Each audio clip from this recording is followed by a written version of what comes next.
Today we're going to be talking about something you've heard of, the Nephilim, the demigods and transhumans.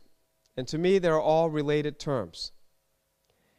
And I want to ask a very simple question. Is it even worth talking about? Is this a tangent? Is this just mere myth? Or is it a present concern? So I'm going to do something that's not usual. I usually give you lots of scriptures first. I'm not going to do that. I'll just show you a little bit, but then we're going to get to things that I think will stir some interest.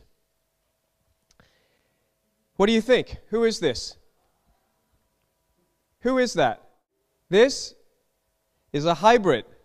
This is the hybrid. A hybrid is an offspring of cross-breeding or mixing two different entities together. This is a Bush Obama. Is this a lion or a tiger? Yeah, it's a liger. It's called a hybrid. It's genetically mixing two different species, but they're in the same kind. So the Bible talks about this genetic manipulation. The first instance of genetic engineering is in Genesis chapter 6. The Bible has something to say about everything. But I'm telling you, I'm not even going to get deep into it. I'm just going to touch on it, and we'll go through some of the examples. Genesis 6, chapter 6, verse 1.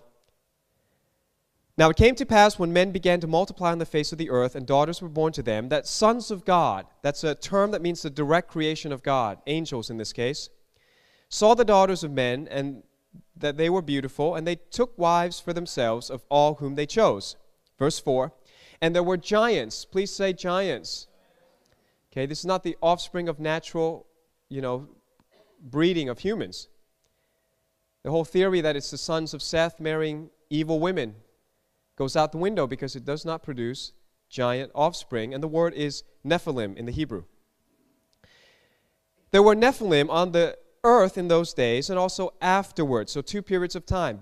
Before, in those days, Noah's days, and then afterward, when the sons of God came in to the daughters of men and they bore children to them, those were the mighty men who were of old, men of renown. In other words, it's a very bold claim in the Bible saying that something unique, strange happened, and the offspring, the hybrid that were produced, they're famous.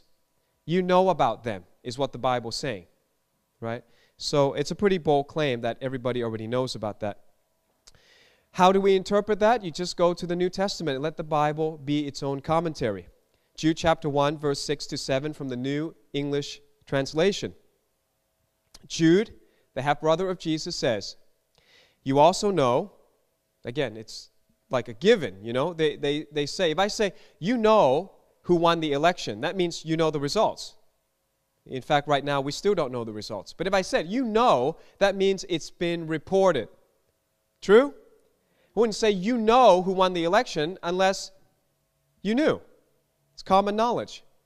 So Jude says, you know that the angels who did not keep within their proper domain but abandoned their own place of residence, he has kept in eternal chains in utter darkness, locked up for the judgment of the great day. Verse 7, so also Sodom and Gomorrah and the neighboring towns, since they indulged in sexual immorality and pursued unnatural desire in a way similar to these angels, are now displayed as an example of suffering the punishment of eternal fire. So he makes a comparison, all right, that the sins of Sodom and Gomorrah are very much like the sins that the angels committed ages ago. Is it clear then that the sons of God who went into the daughters of men were the fallen angels? If it's not clear, you go to Jewish tradition, Enoch, the book of Enoch, which seems to be endorsed by Jude himself. He quotes it. And it used to be in the canon of Scripture, and I think in the Ethiopian version, either the Coptic or the Ethiopian, they still keep the book of Enoch in the Bible. So Enoch chapter 12, verse 4 and 5. Enoch, thou scribe of righteousness, go declare to the watchers of the heaven, who have left the high heaven, the holy eternal place, and have defiled themselves with women, and have done as the children of earth do, and have taken unto themselves wives. Ye have wrought great destruction on the earth, and ye shall have no peace nor forgiveness of sin. That was the reaction from God. There's no forgiveness for this. You're going straight to the Abuso or Tartarus. And Daniel talks about these watchers.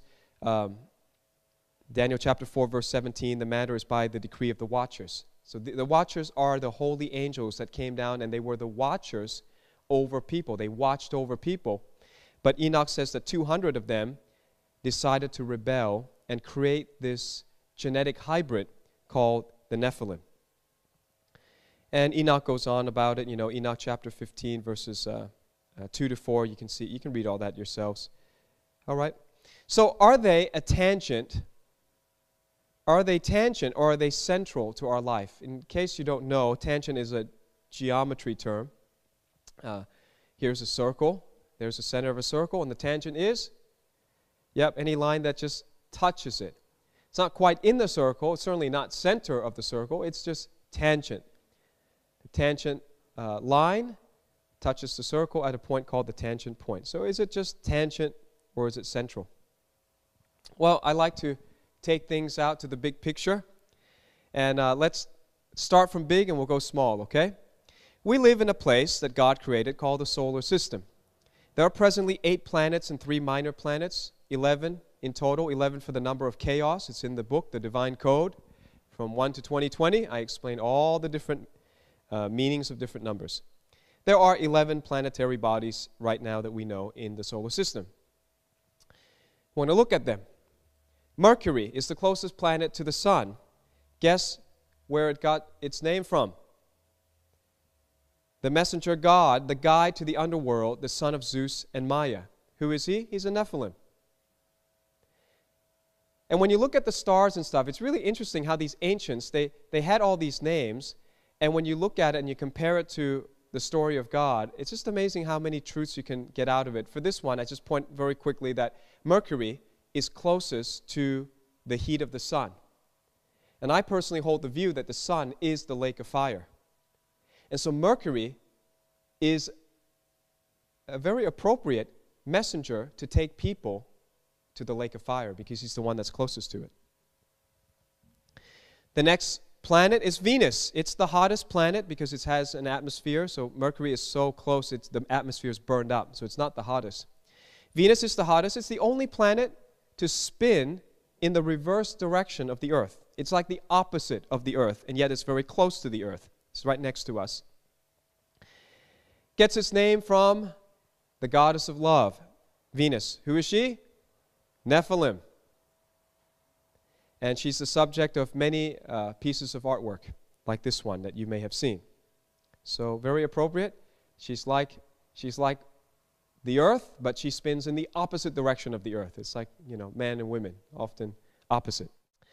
The Earth is the only planet that is not named after a Nephilim in our solar system. There's no consensus on how did we get the name the Earth, but I have a proposal. It sounds a lot like the Hebrew word eretz. The word eretz means land. It can mean Israel or it can mean the whole planet. Sounds like eretz, doesn't it? And of course, the center of eretz is Eretz, the Eretz of Israel. And this is a map from 1581. And of course, you know that the whole division of the world, we call it the eastern, east, the east, and the west. Well, what is that? Those are reference points from Israel. Now we have a better map, but the truth remains that if you live east of Israel, you're called an Easterner. You live west of Israel, you're called a Westerner. So everything points back to the central location of God's territory. God has claimed a very small piece of land for himself and his people. Is that interesting? And if you don't know, all languages point that way. So that's why that if you look at the ancient languages in the East, they write from right to left. But all the languages of the West write from left to right, because everything in the world points to the Messiah, points to his land, points to Israel. All right, so that explains a lot. Without a biblical worldview, you wouldn't get any of that. You wouldn't understand why things are the way they are. The next planet is called Mars. It's the red planet. It has a very big, deep scar across its surface. It looks like something catastrophic happened there. It looks like almost like there was a war there. All right, something happened. It's the red planet, the color of blood and of war, so not surprisingly, it's named after this dude. He's the god of war. His name is Mars, and he's the son of Zeus and Hera, and he had twins. According to mythology, he had twins named Phobos and Deimos. He's a Nephilim, and guess what? When we look out into space and look at the planet Mars, Mars has 2 moons, and they're named Phobos and Deimos. Well, how did the ancient people know that Mars had 2 moons? We have a hard enough time looking for the planets. It's certainly difficult, if not impossible, to see the moons of these planets. You can see they're very irregularly shaped, very small. But just like in mythology, Mars had a twin, also the planet Mars has a twin. You find that interesting? Fascinating. The ancients knew a lot more than we give them credit for. Now, in between Mars and Jupiter, I just got to put this picture up. There's a thing called the asteroid belt, and it may be the remnants of a planet that exploded, maybe during the Luciferian fall, maybe during some other event. But something happened. It looked like a planet just exploded and left a trail of asteroid belts. And the largest asteroid in the asteroid belt has a name, Ceres. Ceres comprises 1/3 of the entire mass of the asteroid belt, and it is now considered a dwarf planet. It's the smallest of the dwarf planets. Well, where did we get that name from? By the way, that's what it looks like compared to the Earth and the Moon. It's about that size. Well, it's so interesting that NASA has sent the Dawn spacecraft to the asteroid belt, which is tasked with visiting the 2 largest asteroids. It's already visited Vesta from July 2011 to September 2012, and it's going to reach Ceres by February 2015. When NASA spends billions of dollars sending something to 2 rocks that nobody has heard of, unless you study astronomy, all the conspiracy theories just start, buzzing around the internet. What is going on? Is there something going on Ceres that makes NASA so interested in it? Is it doing something? Is it kicking out asteroids towards us? Is there something going on? I don't know, but I know it's significant that NASA is sending this probe to go and circle this thing very soon. Ceres is named after this goddess, the goddess of the harvest, one of the wives of Zeus. She's the daughter of Cronus, or Saturn, and Rhea. Right? And she is a Nephilim. Next, we have Jupiter, called the king planet. It is the largest planet in the solar system, and it is about to go into the womb of Virgo very soon and stay there for 41 weeks, which is the normal period of gestation. Very interesting. The king planet is going to go into almost, into a perfect pregnancy term. That's from November 2016 to September 2017. Named after the god of the sky and the god of thunderbolt. He is the king of the gods. In mythology, he defeated Kronos, or Saturn, and the Titans, and he saved his siblings. So he's kind of a mixed metaphor representing both the 2nd generation hybrid. There are many generations of the hybrid, and they map it out with a family tree. These guys who were very intelligent gave us, calculus and amazing, well, not calculus, Newton did that, but, amazing geometry and arithmetic and all this science. These people took the mythology of the gods very seriously. And their gods were not gods like we think of. Not a God that lives forever and, is impervious to pain and destruction, but these gods were jealous, they fought each other, they betrayed each other, they killed each other, and it's very much like the mythology of the Hindus. So something was going on the earth around that time, around the same time, where all these very intelligent civilizations recorded the same stories.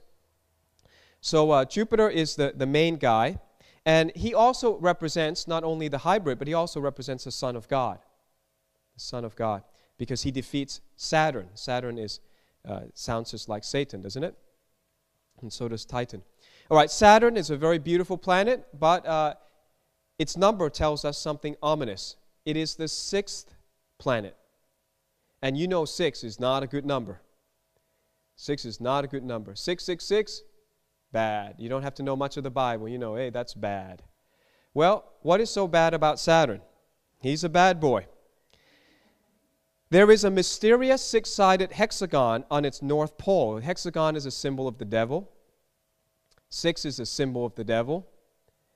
Something really is strange about this planet because a hexagon is not a naturally occurring shape in nature, and yet the 6 well-defined sides maintain shape even while rotating. Nobody can explain this, other than if we have a biblical worldview and we understand that the 6th planet represents Satan. Saturn sounds like Satan, represents him, and in fact his name comes from the betrayer of Uranus, Saturn. In other words, Satan, all right? The one who betrayed God. Uranus is the 7th planet. How about that? If you don't know anything about Uranus, you think 7's a good number? Yeah, number that God claims for himself. Uranus has some unique things. It's the first planet to be discovered because all the other planets I've mentioned before, they could see since ancient times. So it's the first one to be discovered in 1781 by William Herschel. I think that's interesting. It's kind of like God has hidden himself, waiting for those who are advanced, those who are intelligent, to discover him. It's a great metaphor, and he happens to be the 7th one. Nothing is by accident. Everything in this universe is a play, is a theater that represents God, that points back to his Son, Jesus Christ. It's the only planet that rolls instead of spins. Most planets go around the sun like a spinning top. But this cool dude rolls. And the rings are in a different, it's perpendicular to its orbital plane and the orbital plane of most other planets. It has no visible storm. It's made of water and ice, but has no visible storms. Certainly, they believe that, there's wind and things going on there, but it's a featureless planet. Named after Uranus, who is the father of Saturn, and in Greek mythology, the first ruler of the universe. So I believe that is the Greeks' way of calling Jehovah God, the Creator God. They gave him the name Uranus. Next to him is Neptune. Earth is obviously not anywhere near Neptune, but that's a size comparison. It's the 8th and the last planet that we have right now. 8th and last planet. This was seen by Galileo in 1612, but he didn't think it was a planet. Again, I don't know if I got the name mixed up here. You have to look it up, but this was discovered here, according to this, in 1781. Although it's similar to Uranus, Neptune's atmosphere is notable for its active and visible weather patterns, most notably its great dark spot. And you see there's a storm in the middle of Neptune, similar to the great red spot on the planet Jupiter. And where does it get its name from? The god Neptune, or Poseidon. That's the god of the oceans. Who is he? He's a Nephilim. Then we have Pluto, who used to be a planet, but because we found out he's only 20% of the Earth's diameter and only 0.2% of Earth's mass, he's in fact smaller than our moon, and yet he has his own moon named Charon. It was discovered in 1930, and Pluto is Hades. Hades means hell. It was demoted to a dwarf planet on August 24th, 2006. And I say to that, hallelujah. Hell got demoted in modern times. It is actually not a planet, but a binary system. They now call it a dwarf double planet. So if you could be on the surface of Pluto, this is probably what the sun looks like from Pluto, a very small, tiny speck. And its moon would be quite unusually large on the sky, in the sky. So, interesting. And it's named after this god, Pluto or Hades, the god of hell, or the god of the underworld. Who is he? He's a Nephilim, or I would in fact call him straight out a demon. His moon is Charon. Who is he? He's the ferryman of Hades, carrying wicked souls across the river Styx to hell. Who is he? He's a Nephilim, or it can be said, he's a demon.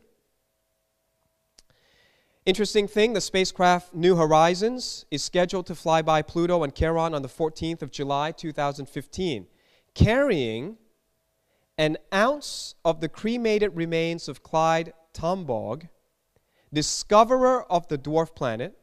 The craft also contains a coin, a Florida state quarter, just as Greeks used to put a silver coin in the mouth of the dead. Because they believe that if you don't put a silver coin in the mouth of a dead person, then you haven't paid Charon for the ferry trip and the person won't make it across. So, do you think that Greek mythology is still influencing even supposedly smart people today? And I don't know what the fate of this guy is, because a resurrection is coming and an ounce of his body needs to be returned from the spacecraft New Horizons, because everybody else dies and stays on this planet. You know what I mean? Our resurrected bodies is composed of some of the molecules that used to be in us. Well, metaphorically, or you could say, I would say metaphorically, I find it fascinating that man will arrive in hell in 2015. And that happens to be the end of the war tetrad from 2014 to 15 that we've been studying. At the same time that the moon and the sun announces that there's a war tetrad, 4 blood moons consecutively on God's feast, at the same time, man reaches a place that man named hell, Pluto. Does that put goosebumps all over you or not? That is some strange happening in our time. Then they found another planet, but they don't call it a planet because it doesn't qualify, but they say it's the most massive dwarf planet. It's bigger than Pluto. It's the 9th most massive body revolving around the sun. It was discovered in 2005. It has 1 moon named Dysnomia. Okay, so Eris is the name, the moon is Dysnomia. What does that mean? Eris is the goddess of strife or discordia, and Eris had a daughter named Dysnomia, which means lawlessness. So the last thing man discovers is strife and lawlessness at the edges of hell. You think that's a metaphor for what we're about to go into as a world? Amazing, isn't it?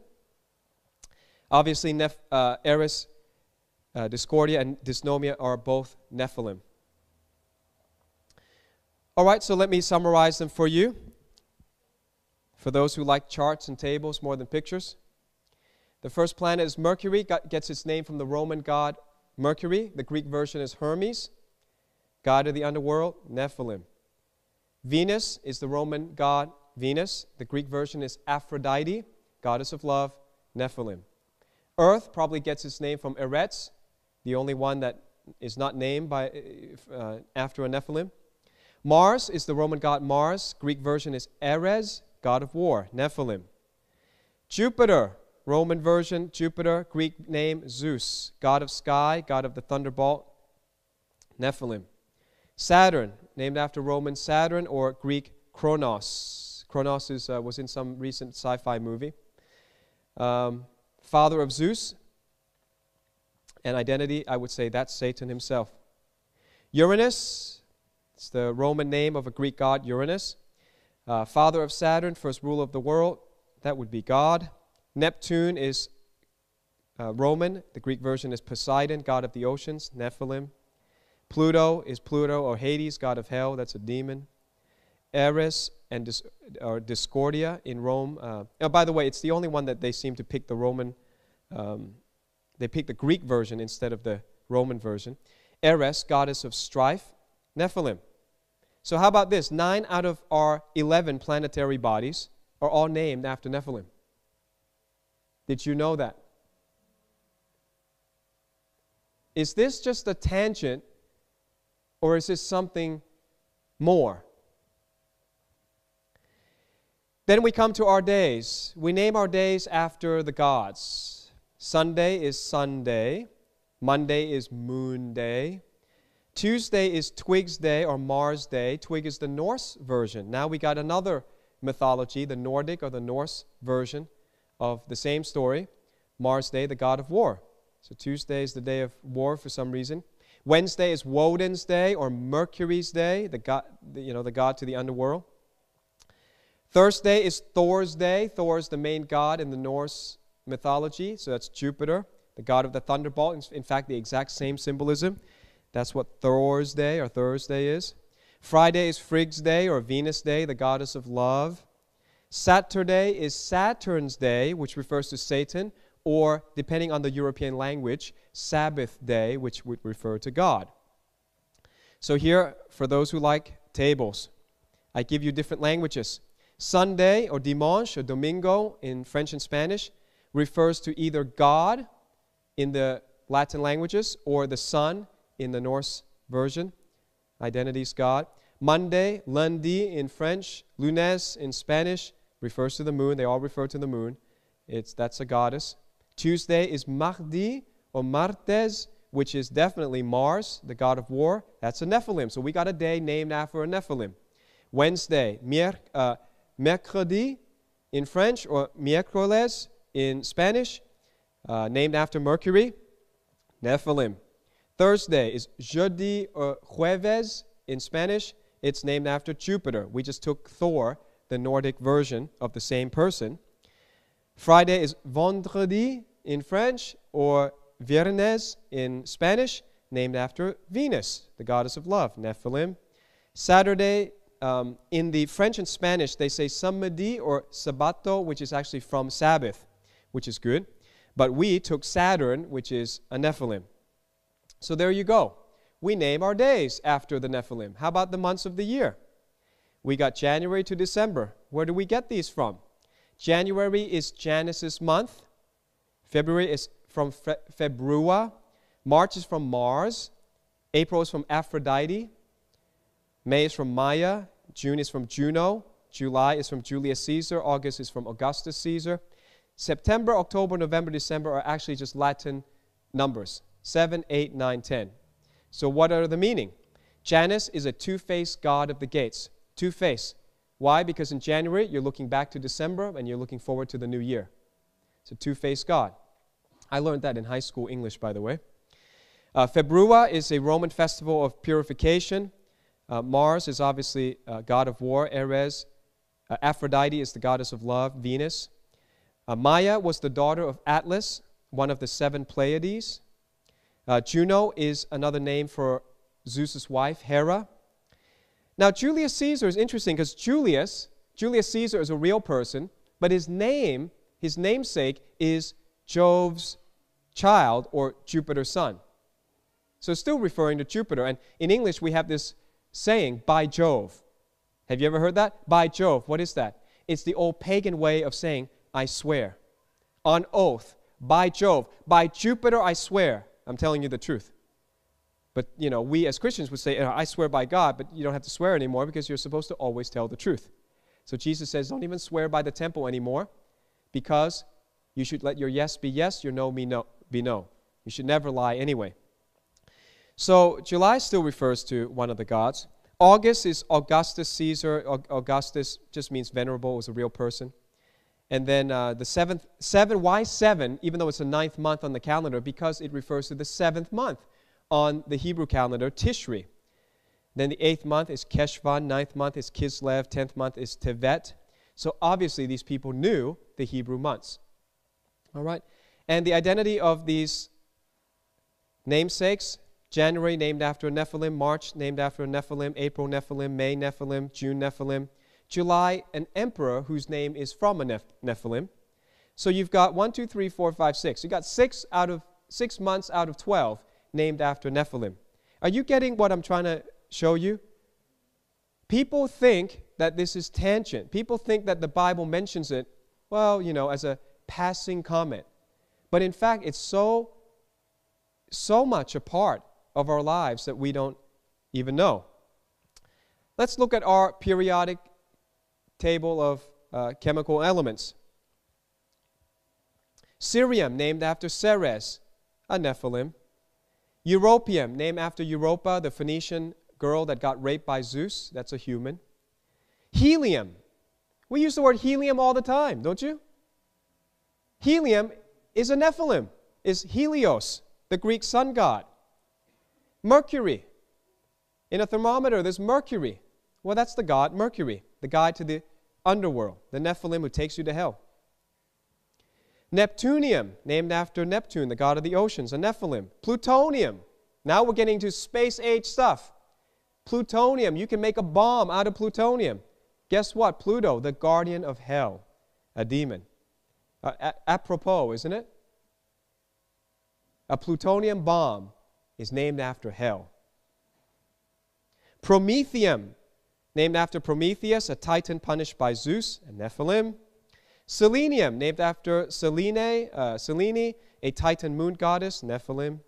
Thorium, named after the Norse god Thor, god of thunderbolt, Nephilim. Titanium, you ever touched titanium, bought anything made of titanium, heard of titanium? Why is titanium so strong? Because it's named after Titan, the first generation of giants, Nephilim. And uranium. You know uranium, the stuff that's inside the atomic bomb? Named after Uranus, the first ruler of the universe. The most powerful thing that man's ever built or exploded is named after God. Is that interesting?